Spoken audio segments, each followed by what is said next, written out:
الحمد لله نحمده ونستعينه ونستغفره ونؤمن به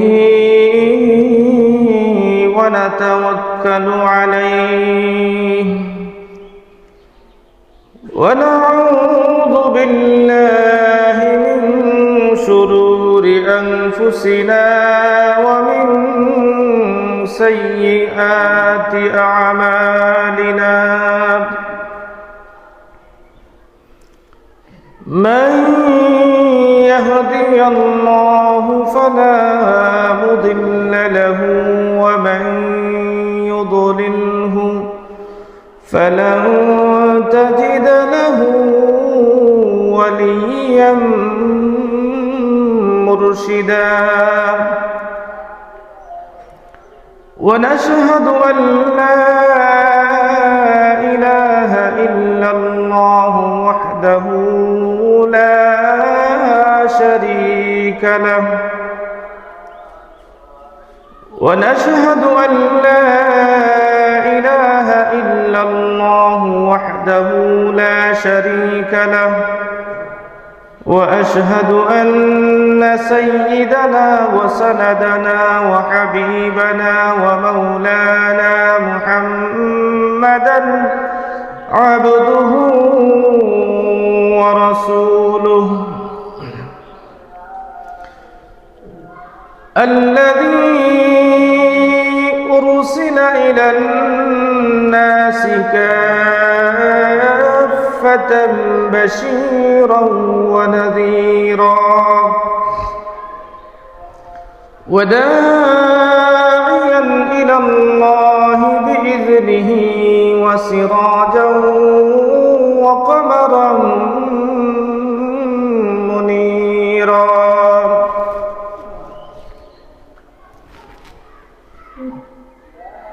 فقد قال الله تعالى في كلامه المجيد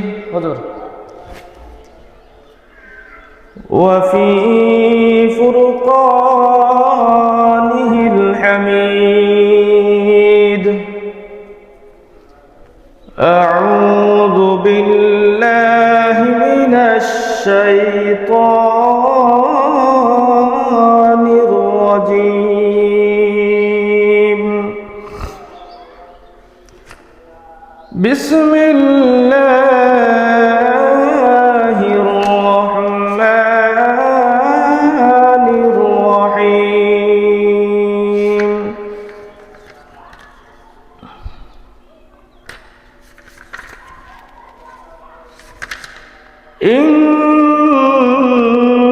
إن الله يأمركم أن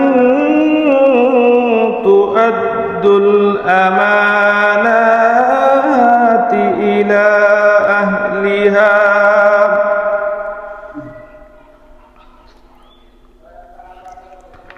وإذا حكمتم بين الناس أن تحكموا بالعدل إن الله نعم ما يعظكم به إن الله كان سميعا بصيرا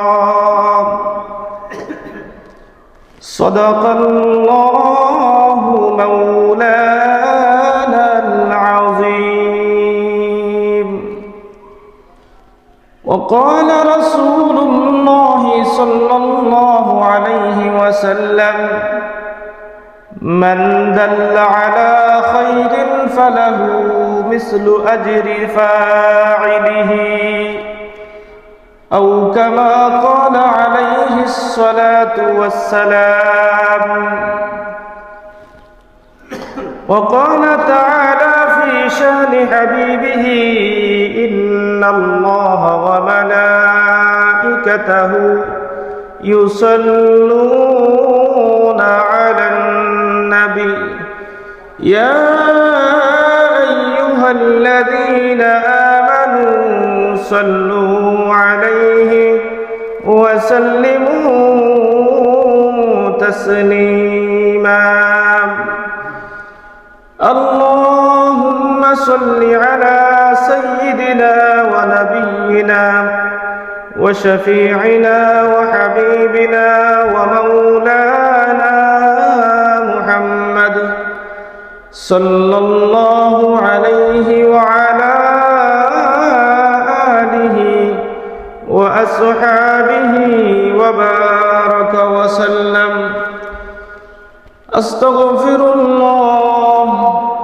أستغفر الله ربي من كل ذنب وأتوب إليه لا حول ولا قوة إلا بالله العلي العظيم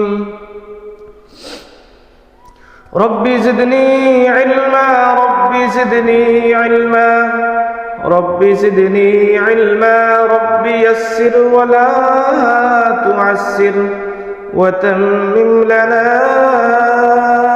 بالخير رب اشرح لي صدري ويسر لي أمري واحلل عقدة من لساني يفقه قولي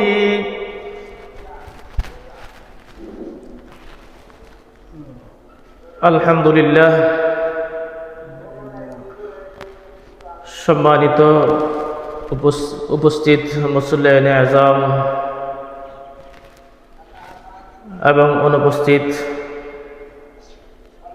মুসল্লিয়ানে কেরাম এবং বাড়িতে অবস্থানরত আমার পর্দানিশীন মা ও বোনেরা, আল্লাহ তাআলার দরবারে অশেষ অগণিত শুকরিয়া আদায় করছি যে মহান রব্বুল আলামিন আপনাকে আমাকে মুসলিম হিসাবে দুনিয়াতে পাঠিয়েছেন। পাশাপাশি পবিত্র শাবান মাসের শেষ পর্যায়ে রমজানের একদম নিকটে আমাদেরকে নিয়ে আসছেন। আশা করি মহান রব্বুল আলামিন আপনাকে আমাকে রমজান পর্যন্ত পৌঁছাবে এবং রমজানের খায়ার এবং বরকত আমাদেরকে সংগ্রহ করবার, হাসিল করবার তৌফিক দান করবেন, সেই দোয়াই মহান রব্বুল আলামিনের দরবারে করছি।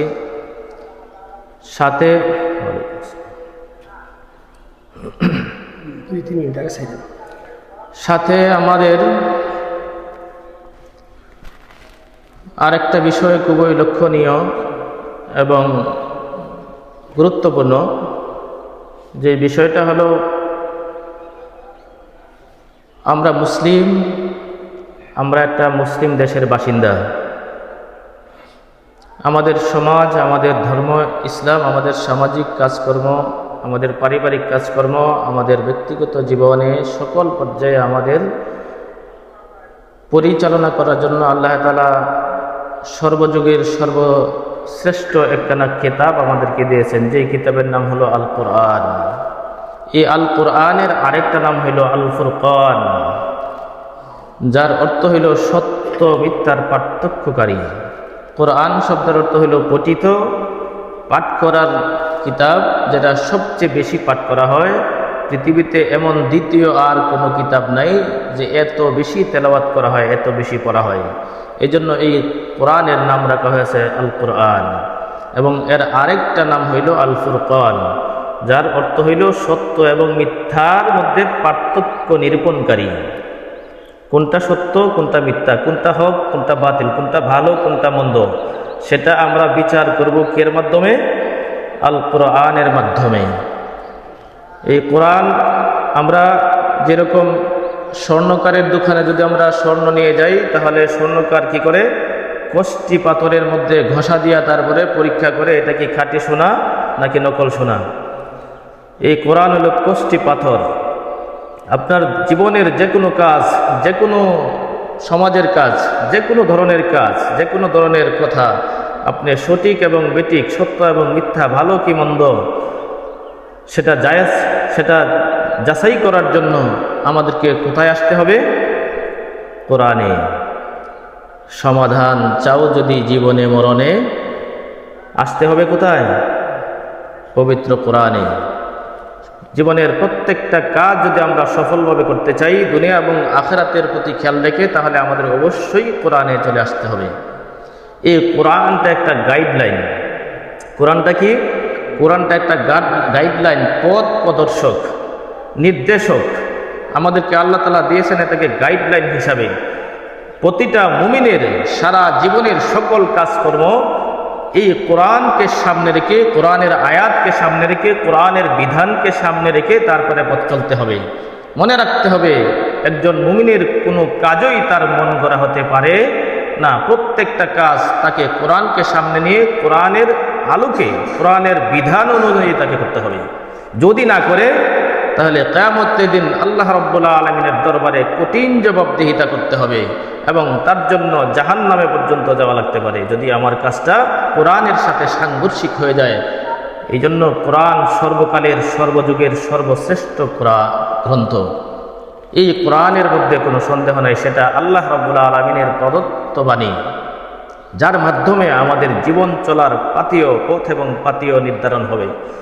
আমার প্রত্যেকটা কায়িক, আমার প্রত্যেকটা কথা, আমার প্রত্যেকটা কাজ হবে এই কোরআনের নির্দেশ অনুযায়ী।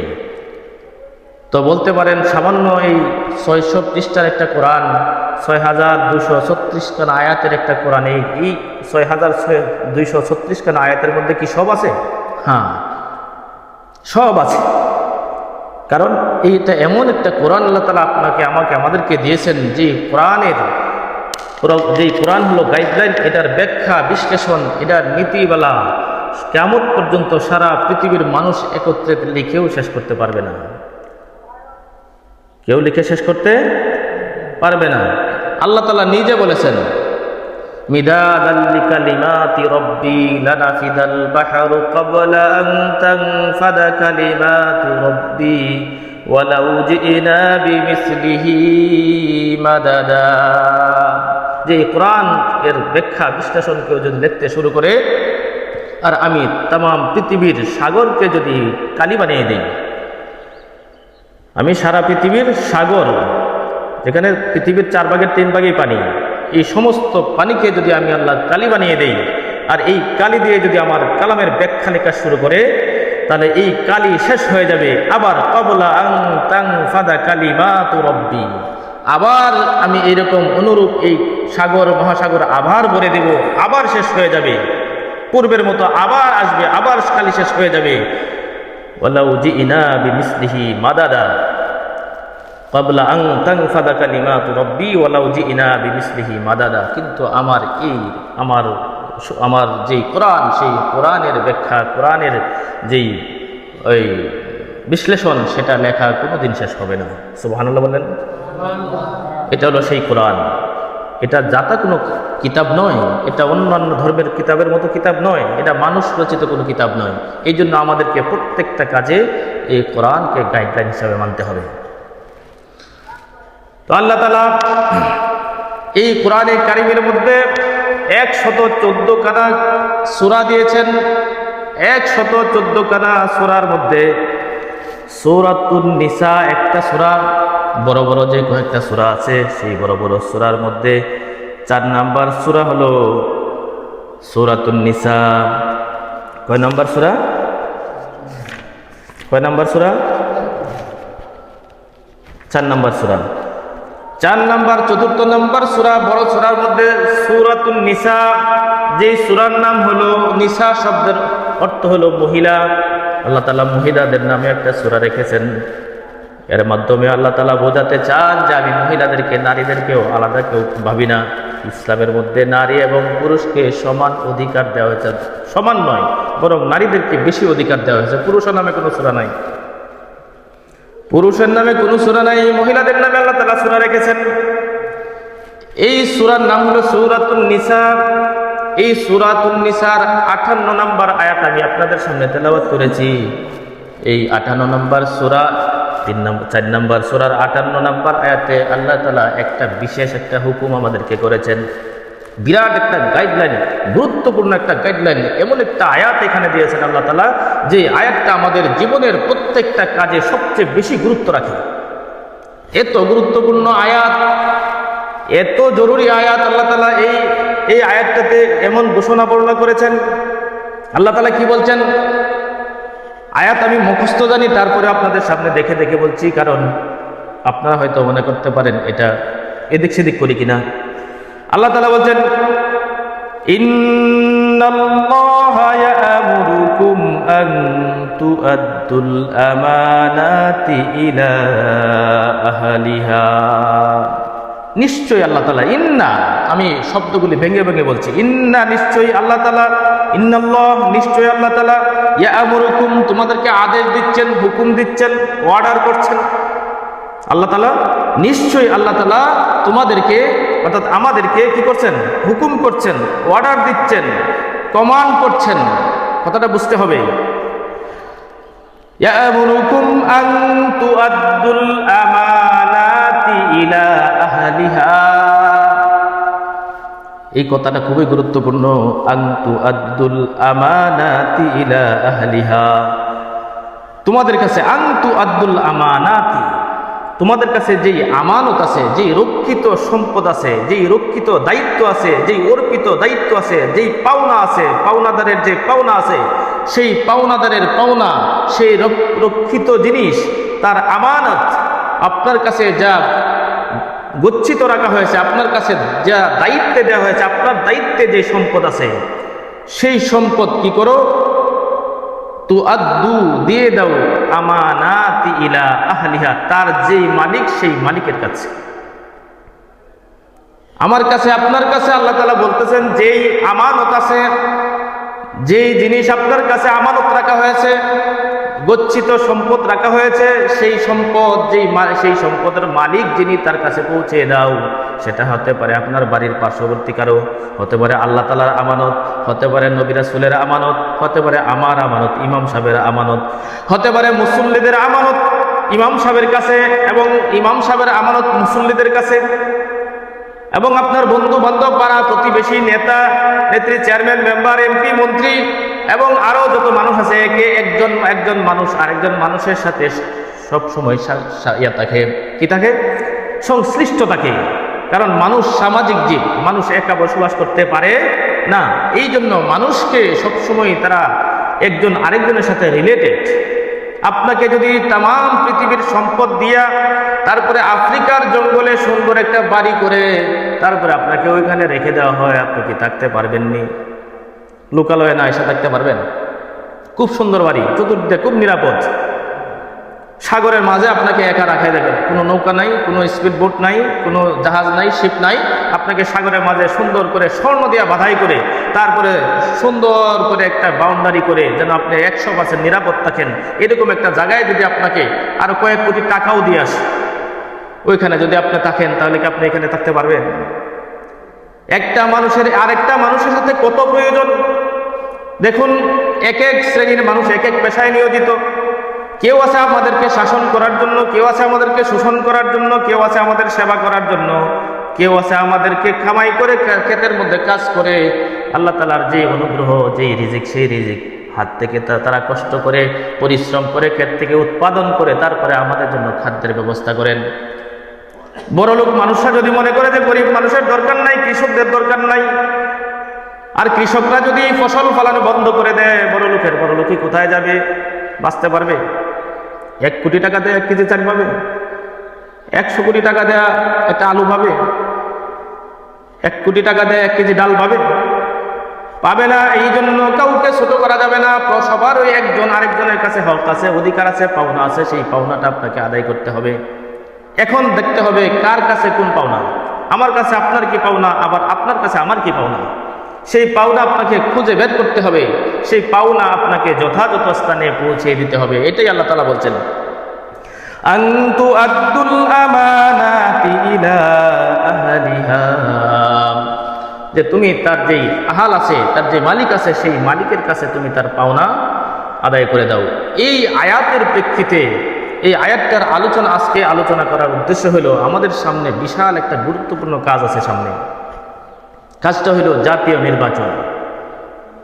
এই জাতীয় নির্বাচন আপনার একটা ভোটের মাধ্যমে, আপনার একটা সুপারিশের মাধ্যমে একজন নেতা নির্বাচিত হবেন, আর সেই নেতা 5 বছর আপনার উপরে শাসন করবেন, আপনারা শাসিত হবেন। তার কাছে আপনার কিছু পাওনা আছে এবং আপনার কাছেও তাদের কিছু পাওনা আছে। এই পাওনাটা বুঝে শুনে আদায় করতে হবে। আমি কোনো দলের নাম বলবো না, আমি কাকে ভোট দিবেন, কার পক্ষে যাবেন সেটাও বলবো না। আমি শুধু আল্লাহ রাব্বুল আলামিনের কোরআনে যেই নির্দেশনা দিয়েছেন সেই নির্দেশনা দিয়ে আমি আপনাদেরকে উপদেশ দিতে হবে। যদি না দিই তাহলে কিয়ামতের দিন আপনারা আমাকে কাঠগড়ায় দাঁড় করাবেন। এটা হলো আপনার কাছে, আমার কাছে আপনাদের পাওনা আমানত। আমার কাছে আমানত, আপনাদের পাওনা কি? মিম্বারে যেহেতু বসছি, মিম্বারে বসার কারণে আপনাদেরকে হক কথা বলতে হবে, কোরআনের কথা বলতে হবে, কোরআনের বিধান আপনাদেরকে শুনাইতে হবে। যখন যেটা প্রয়োজন হয় জিজ্ঞেস করে জানবেন, যখন যেটা আলোচনায় আসে তখন সেটা আমি জানিয়ে দিব। আল্লাহর কোরআনের একটা অক্ষরও গোপন করার মতো ক্ষমতা, অধিকার কারো নাই। এই মিম্বারে বসার কারণে আমার উপরে যে অর্পিত দায়িত্ব আপনারা দিয়েছেন, এখন যদি মনে করেন আমি আপনাদের নামাজ পড়াই, নামাজের মধ্যে যদি আমি ভুল করি, নামাজ যদি আমি সঠিকভাবে না পড়াই, জবাব কে দিবে? আপনারা না আমি আপনারা তার বিনিময়ে আমাকে কিছু দিবেন, সেটা আপনাদের দায়িত্ব, সেটা আমার পাওনা। হ্যাঁ, আমি যদি ছেড়ে দিই সেটা ভিন্ন কথা, কিন্তু এমন কিছু দায়িত্ব আছে ছাড়ার মতো কোনো নাই। আপনি আমার সম্মান রক্ষা করবেন আর আমি আপনার সম্মান রক্ষা করব, এটাও একটা পাওনা। আপনি আপনার আরেক ভাইয়ের সম্মান রক্ষা করবেন, আপনার ভাই আপনার সম্মান রক্ষা করবে, এটাও একটা পাওনা। একজনের ইজ্জত আরেকজনের কাছে পাওনা, অহেতুক একজনের ইজ্জতের উপরে আরেকজন তার ইজ্জতে আঘাত করতে পারবে না, সেটাও একটা পাওনা। অনেক ধরনের পাওনা আছে, শুধু টাকা পয়সা পাওনাই পাওনা নয়। একজন মানুষে আপনি একটা মানুষের দোষ দেখেছেন, দোষটা আপনি বলতে পারবেন না, এটা আপনার কাছে আমানত থাকবে। আপনি যদি আপনার ভাইয়ের, মুসলমান ভাইয়ের দোষ দেখে রাখেন, সেটা আপনার কাছে আমানত থাকবে। এবং আল্লাহ তাআলা বলেন, মান সাতারা মুসলিমান সাতারাহুল্লাহু লাহু ইয়াউমাল কিয়ামাহ। আল্লাহ রাসূল বলেন, যেই ব্যক্তি মুসলমান ভাইয়ের দোষ দেখে রাখবে, দোষ দেখার পরেও, জানার পরেও দেখে রাখবে, আল্লাহ তাআলা কিয়ামতের দিন তার দোষগুলিও দেখে রাখবে। আল্লাহ তাআলা আলাদা ডাক দেন, তাকে একটা পর্দার ভিতরে ঢুকায় তারপরে বলবে, এইদিকে আসো, দেখো তুমি এই পাপগুলি করেছিলে দুনিয়াতে, এই পাপগুলি করার কারণে ওই পাপগুলি যদি দুনিয়াতে প্রকাশ করে দিতাম তাহলে তুমি অপমানিত হইতে, লাজ্জিত হইতে, মানুষ তোমাকে থুতু নিক্ষেপ করত, তোমাকে মানুষ বিভিন্নভাবে অপমানিত করত, কিন্তু আমি দেখে রেখেছি। কেন? তুমি তোমার আরেক ভাইয়ের দোষ দেখে রেখেছিলে, যেহেতু তুমি তার দোষ দেখে রেখেছিলে, আজকে তোমার দোষগুলি আমি দেখে রাখলাম, সবার সামনে উপস্থাপন করলাম না, এবং তোমার এই পাপগুলিকে আমার এই পর্দার ভিতরে তোমার পাপগুলি ক্ষমা করে দিলাম। দোষ দেখে রাখা ভালো নাকি দোষ প্রচার করা ভালো? দেখে রাখতে হবে। মান সাতারা মুসলিমান সাতারাহুল্লাহু লাহু ইয়াউমাল কিয়ামাহ। যেই ব্যক্তি, আল্লাহ রাসূল বলেন, যেই ব্যক্তি অন্যের দোষ দেখে রাখবে, কিয়ামতের দিন আল্লাহ তাআলা তার দোষগুলো দেখে রাখবেন। দেখে রাখতে হবে, এটাও একটা আমানত। এখন কথা হলো, আনতু আদ্দুল আমানাতি ইলা আহলিহা। আপনার কাছে এখন এই জাতীয় নির্বাচনের একটা আমানত আছে, সেই আমানতটা হলো একটা ভোট। সেই ভোটের আরেকটা নাম হইল সুপারিশ। কি সুপারিশ মানে কি? চেয়ারম্যান নির্বাচন হোক, মেম্বারই হোক, এমপি নির্বাচন হোক, যে কোনো নির্বাচন হোক, আপনি যে ভোটটা দিলেন, আপনি যে সিলটা মারলেন, এই সিলের মানে হইল আমি এই লোকটাকে সাক্ষ্য দিলাম, এই লোকটার পক্ষে আমি সাক্ষী দিলাম, এই লোকটা ভালো, এই লোকটা সৎ, এই লোকটা চুরি করে না। যেই 5জন 10জন মানুষ খাড়াইছে ভোটের জন্য আসছে, তার মধ্যে ওই লোকটা সবচেয়ে ভালো, তার উপরে আমার আস্থা আছে, বিশ্বাস আছে, এই লোকটা চুরি করবে না, দেশের সম্পদ নষ্ট করবে না, এই লোকটা আমার যে গরিবের হক আছে, গরিবের হক মেরে খাবে না, বিজেপির কার্ড বিক্রি করে খাবে না, বিধবাদের কার্ড বিক্রি করে খাবে না, এবং তার আত্মীয় স্বজনের মধ্যে সব কার্ড বিতরণ করবে না। সারা তার যে এলাকা আছে, এলাকার সমস্ত আসল যে হকদার, আসল যে প্রাপক, আসল যে উপযুক্ত, তার কার্ড তাকেই দিবে। কার্ড দিতে যায় টাকা নেবে না, এবং যখন সে বিচার করবে সেটা আসতেছে। আমার অর্থ হইল, এই সিল মারার অর্থ হইল আমি তার পক্ষে সাক্ষী দিলাম। সেই সাক্ষীটা আমি সত্য দিলাম নাকি মিথ্যা দিলাম, টাকা খায়া দিলাম নাকি তার সাথে কোনো অন্য সম্পর্কের কারণে দিলাম, সেই হিসাব কিয়ামতের দিন আপনার কাছ থেকে আল্লাহ তাআলা নেবেন। এটার বুটের মানে বুট না, বুটের মানে হলো কি সুপারিশ। বুটের মানে কি? বুটের মানে হলো সুপারিশ। আপনি বিচার করবেন, আপনি যাচাই করবেন প্রার্থীটা ভালো, কোন প্রার্থীটা সমাজের জন্য ভালো, দেশের জন্য ভালো, ইসলামের জন্য ভালো। সবচেয়ে বেশি আমাদেরকে প্রাধান্য দিতে হবে ইসলামের জন্য কে ভালো, কে ইসলামের 12টা বাজাইবে না, কাকে ভোট দিলে, কে ক্ষমতায় গেলে ইসলামের 14টা বাজাবে না, সেটা আপনাকে মাথায় রেখে তারপরে সিলটা মারতে হবে। সুপারিশ করতে হবে যে আল্লাহ, আমি এই লোকটাকে পছন্দ করলাম, এই 10 জনের মধ্যে, এই 5 জনের মধ্যে এই লোকটাই সবচেয়ে ভালো, এই লোকটাই বেটার। এই লোকটা কি করবে না, দুর্নীতি করবে না, ঘুষ খাবে না, দেশের সম্পদ পাচার করবে না, নিজে দেশে বিদেশে বাড়ি করবে না, বিদেশের সম্পদের পাহাড় করবে না, আর আমাদের টাকা সংগ্রহ করে লুটপাট করে তারপরে সুইস ব্যাংকে জমা রাখবে না। এই জন্য এই লোকটাকে আমি সাক্ষী দিলাম যে এই লোকটা ভালো। যদি এইরকম সাক্ষী না দেন তাহলে কিয়ামতের দিন ফাঁসবেন। কিয়ামতের দিন আল্লাহ তাআলা ধরবেন, তোমার কাছে যে এই আমানতটা ছিল, সাক্ষীটা ছিল, শুধু এই সাক্ষী না, আরো যত সাক্ষী দিবেন, মামলার সাক্ষী দিতে যাবেন, যদি মিথ্যা সাক্ষী দেন, মনে রাখবেন কিয়ামতের দিন আল্লাহ তাআলা আপনাকে ছাড়বেন না। এরকম সাক্ষীও দেখেছি, মার্ডার হয়েছে, মার্ডারের ধারে কাছেও নাই, জানেও নাই, শুনেও নাই, দেখেও নাই, কোথায় মার্ডার হয়েছে, কিন্তু 1 নম্বর সাক্ষী হয়ে বসে রয়েছে। আমি দেখছি অমুকে মারছে, মিথ্যা সাক্ষী। আল্লাহ তাআলা কিয়ামতের দিন তার জিহ্বাটা টান দিয়ে বের করবেন, বের করে কয়েক হাত লম্বা করবেন এবং আগুনের কেসি দিয়া তার জিহ্বাটা কেটে দিবেন। এত সহজ না, মুখে দিয়ে আসে, আল্লাহ তাআলা মুখ দিছে আর আপনি বলে ফেললেন। আল্লাহ তাআলা মুখ দিছে, জিহ্বা দিছে, কথা বলার শক্তি দিছে, আপনি সেই কথা বলা আপনার ব্যক্তিগত বিদায়, আপনার ক্ষমতা আছে বিদায় আপনি কথা বলে ফেলবেন। প্রত্যেকটা কথার হিসাব দিতে হবে কিয়ামতের দিন। একটা কথা, ওই যে এই কথাগুলি বলতেছি ভালো না খারাপ, এই ভালো কথাগুলি বলতেছি, এই কথাগুলিরও হিসাব দিতে হবে কিয়ামতের দিন। একা একা বসে, 2 জনে বসে কি কালগপ্প করেন সেগুলি হিসাব দিতে হবে। আল্লাহ তাআলা আমানত আপনার কাছে। আপনাকে চোখ দিয়েছেন, কান দিয়েছেন, নাক দিয়েছেন, ঠোঁট দিয়েছেন, জিহ্বা দিয়েছেন কথা বলার জন্য, চোখ দিয়েছেন দেখার জন্য, নাক দিয়েছেন শ্বাস নেওয়ার জন্য, হাত দিয়েছেন ধরার জন্য।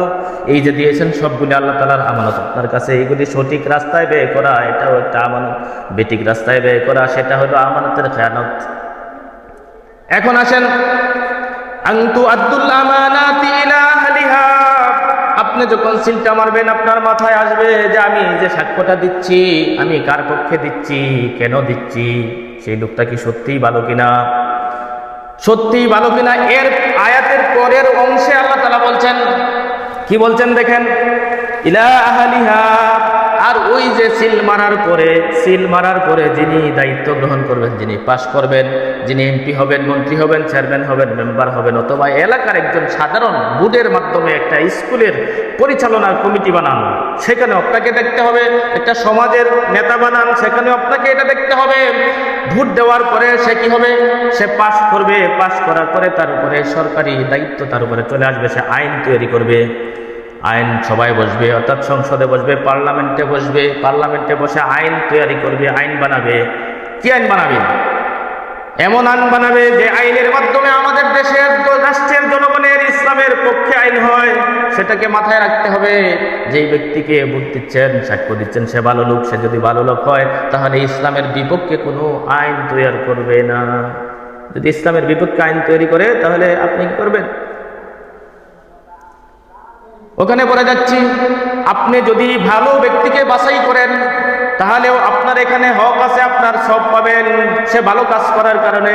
আর যদি আপনি খারাপ ব্যক্তিকে বাছাই করেন, সাক্ষী দেন যে এই লোকটা ভালো, সে যদি খারাপ কাজ করে তাহলে সেই খারাপ কাজের অংশটাও আপনি কবরে শুয়ে পাবেন, দুনিয়াতে না থাকলেও পাবেন।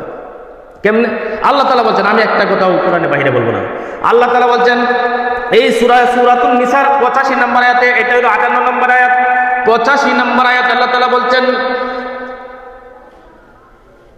85 নম্বর আয়াতে আল্লাহ তাআলা বলছেন, মান ইয়াশফা শাফাআতান হাসানাতান ইয়াকুল লাহু নাসীবুম মিনহা।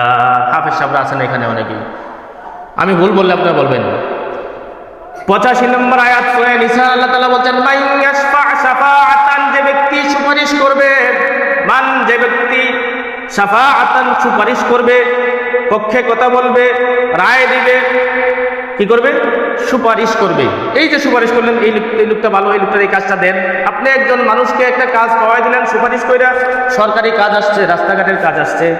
যদি লোক ভালো না হয় তাহলে কিন্তু 80% পকেটে ঢোকাবে, 20%-এর কাজ করবে। যেখানে রাস্তা 20 বছর যাওয়ার কথা, ওইখানে রাস্তা 3 বছরের পরে ভেঙে পড়বে। হচ্ছে না? কেন হচ্ছে? এটা কি বাগ আপনি পাবেন না? যদি আপনি সুপারিশ করে থাকেন তাহলে অবশ্যই আপনি ভাগ পাবেন। এই যে চুরি করছে আপনি ভাগ পান নাই টাকার, কিন্তু তার যে পাপ করেছে সেই পাপের ভাগ আপনি অবশ্যই পাবেন। এখন বলেন, মাইয়াশফা শাফাআতান, যে ব্যক্তি সুপারিশ করবে হাসানাতান, ভালো কাজের জন্য, ভালো কাজের জন্য আপনি যদি কাউকে সুপারিশ করেন, ভালো কাজের দায়িত্ব দেন, ভালো কাজ করার জন্য কাউকে যদি দায়িত্বের জন্য সুপারিশ করেন, ওই যে সুপারিশ করছেন, আমি তো আপনার ভোটে এমপি হয়ে গেলাম, এমপি হওয়ার পরে কি করব, আমি কাজ করব আপনাদের জন্য, এখান থেকে চুরি করলেও ভাগ পাবেন, টাকার ভাগ পাবেন না হয়তো, কিন্তু পাপের ভাগটা ঠিকই পাবেন।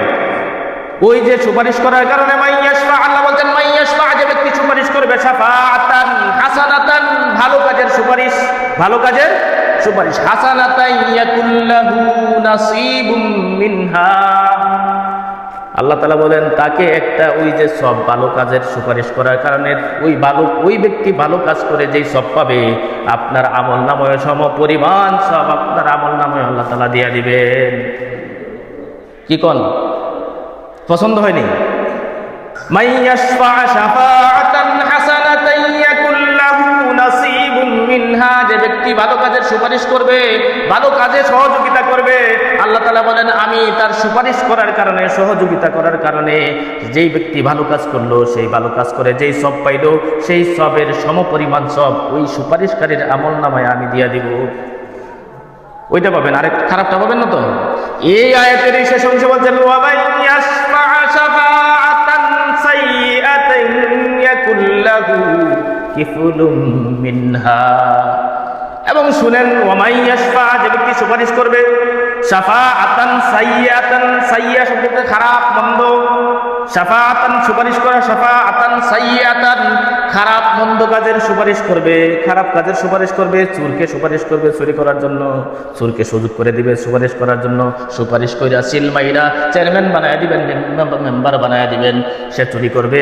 যেহেতু সে খারাপ মানুষ, আপনি জানছেন, জানার পরেও যেহেতু আপনি তাকে সুপারিশ করছেন, যে সবার মধ্য থেকে আপনি সিলমারে বললেন ওই লোকটা ভালো, সবার পক্ষ থেকে 5 জনের মধ্যে এই লোকটা ভালো, এই জন্য আমি তাকে সিল মারছি। আর ওই সিল মারার পরে ওই চুর যায় জনগণের সম্পদ চুরি করে, রাস্তার সম্পদ চুরি করে, সরকারি সম্পদ চুরি করে, গরিবের সম্পদ চুরি করে, চাল ডাল চুরি করে, সব চুরি করে, ক্ষমতা দেখায়, মানুষের অবিচার করে, সব কিছুর ক্ষমতা দেওয়ার পক্ষে আপনি সিল মারছিলেন।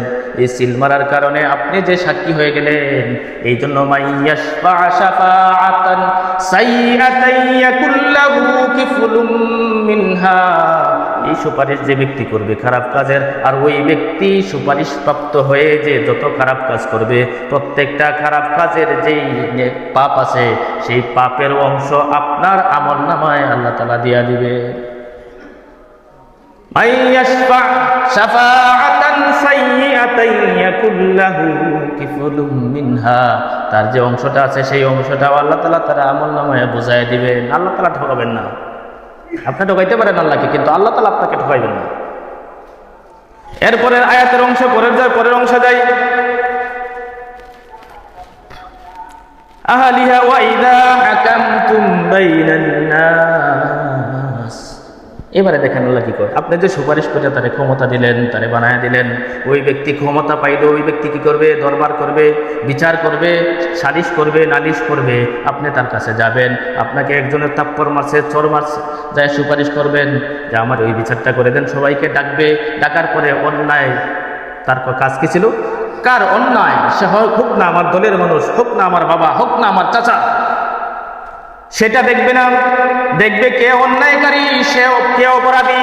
সে যদি অপরাধী যদি আমার বাবাও হয়, আমার ছেলেও হয়, আমার দলের লোক হয়, তার পক্ষ সে নিবে না, পক্ষ নিবে মজলুমের, যার উপরে জুলুম করা হয়েছে তার পক্ষে রায় দিতে হবে।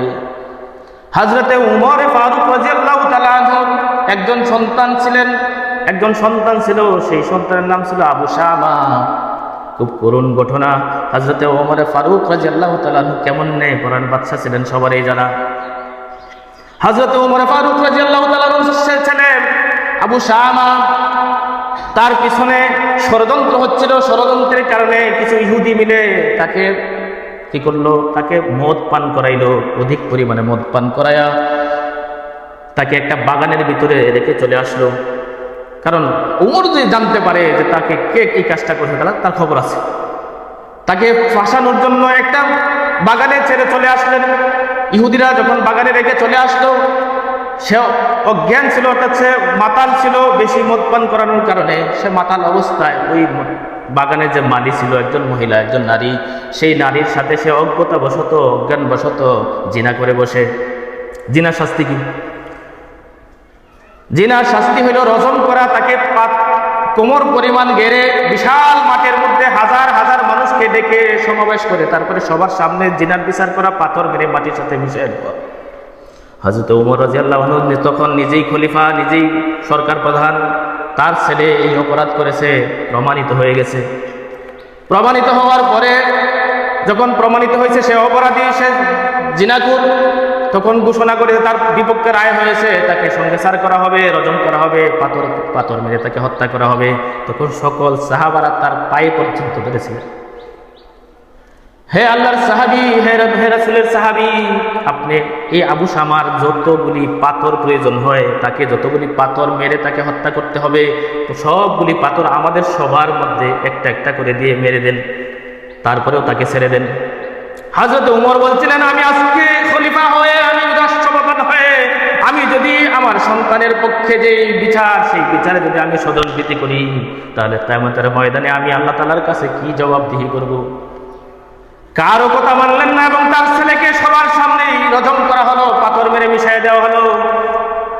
সারাদিন মন খারাপ, রাত্রে যখন তিনি ঘুমাচ্ছিলেন, ঘুমন্ত অবস্থায় স্বপ্নে দেখতেছেন, তিনি স্বপ্নে দেখতেছেন জান্নাতের ভিতরে একটা উঁচু স্বর্ণের সুন্দর সিংহাসনের মধ্যে তার সন্তান আবু শামা বসা, এবং একজন গায়েব থেকে আওয়াজ আসতেছে, হযরত ওমর শুনতেছেন, আহসানতা আহসানতা ইয়া ওমর, আহসানতা আহসানতা ইয়া ওমর, আহসানতা আহসানতা ইয়া ওমর। হে ওমর, তুমি ভালোই করেছো, হে ওমর তুমি ভালোই করেছো, হে ওমর তুমি ভালোই করেছো। ঘুম থেকে উঠে তার মন ভালো হয়ে গেল, যেহেতু আমি বিচার করতে পেরেছি, এই বিচারের কারণে আল্লাহ তাআলা তাকেও মাফ করে দিয়েছেন এবং আমাকেও মাফ করে দিয়েছেন। ভাইরা আমার, স্বজনপ্রীতি করা যাবে না। এই জন্য আল্লাহ তাআলা বলছেন, ওয়াইদা, আপনি যখন ওই লোকটাকে সুপারিশ করে তাকে দায়িত্ব দিবেন, দেশের দায়িত্ব দিবেন, সে বিচার আচার করবে, বিচারের মধ্যে বসবে, সে বিচারের সময় ঘুষ খাবে না। আপনার পক্ষে এখানে দুইটা পক্ষ, ইহুদিও যদি হয়, যদি খ্রিস্টান, আল্লাহ রাসূলের কাছে অনেক বিচার এসেছে, ইহুদি এবং মুসলমানের সাথে ঝগড়া, ইহুদি এবং মুসলমানদের সাথে ঝগড়া, এরকম একটা ঘটনা হযরত ওমর, হযরত আবু বকর সিদ্দিক রাদিয়াল্লাহু তাআলা আনহু এক ইহুদিকে থাপ্পড় মারছিলেন। থাপ্পড় মারার পরে ইহুদি যায় রাসূলের দরবারে সুপারিশ করে বিচার দায়ের করলেন, ইয়া রাসূলুল্লাহ, আপনার সাহাবী আবু বকর আমাকে থাপ্পড় দিয়েছে। তখন আবু বকরকে ডাকা হলো। আবু বকর হলো তিনি তার শ্বশুর, রাসূলের শ্বশুর। আবু বকর রাদিয়াল্লাহু আনহুকে ডাকা হলো। আবু বকর জিজ্ঞেস করলো, তুমি কি ইহুদিকে থাপ্পড় দিয়েছো? আবু বকর বললেন, হ্যাঁ আমি থাপ্পড় দিয়েছি। তখন কেন থাপ্পড় দিলা? তখন সে বলল, কেন থাপ্পড় দিয়েছি, সে আল্লাহকে গালি দিছে। সে বলছে সে আল্লাহকে গালি দিয়া বিভিন্ন কথা বলছিল, এই জন্য আমি গালি দিয়েছিলাম। বলে, কি গালি দিছে? তোমার কোনো সাক্ষী আছে? আবু বকর কয়, না আমার কোনো সাক্ষী নাই। ইহুদিকে জিজ্ঞাসা করছে, তোমাকে থাপ্পড় দিছে, এটা কোনো সাক্ষী আছে? হ্যাঁ, তার সাথে সাক্ষী নিয়ে আসছে। সে বলতেছে, হ্যাঁ তাকে থাপ্পড় দিছে। বিচার চলে গেল আবু বকরের বিরুদ্ধে। আবু বকরের রায় হইল যে তোমাকে যে একটা থাপ্পড় দিছে, ঠিক এমন একটা থাপ্পড় তুমি আবু বকরকে দিয়ে দিবা। চিন্তা করছেন, একজন ইহুদির মাধ্যমে তার একদম আপন সাহাবী শ্বশুর তাকে থাপ্পড় দেওয়ার রায় দিলেন। এমন সময় আল্লাহ রাব্বুল আলামিন কোরআন নাজিল করলেন, ওহী নাজিল করলেন। ওহী নাজিল করলেন, জিবরাইল আলাইহিস সালাম আসতেছেন, আর উনি বুঝতেছেন যে জিবরাইল আসতেছে। যখন এই রায় কার্যকর হবে তখন বলতেছে, এই রাখো রাখো, থামো, সম্ভবত জিবরাইল আসতেছে ওহী নিয়া, আগে ওহী আসুক, দেখা যাক কি হয়। এর মধ্যেই হযরত জিবরাইল আলাইহিস সালাম ওহী নিয়ে আসলেন, আয়াত নিয়ে আসলেন। লাকাদ সামিআল্লাহু কাওলাল্লাযীনা ক্বালু ইন্নাল্লাহা ফাকীরু ওয়া নাহনু আগনিয়া।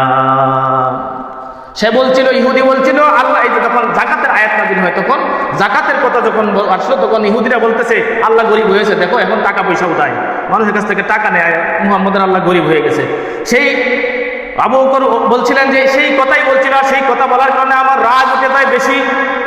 এটা রাসূল প্রথম বিশ্বাস করে না যে ছট্টাপ্পড় দিয়েছে এটা উমরের কাজ, উমরের রাগ বেশি, এই জন্য ছট্টাপ্পড় মারে। কিন্তু আবু বকর তো নরম মানুষ, ছট্টাপ্পড় দেয় না, এই জন্য বিশ্বাস করছিলেন না।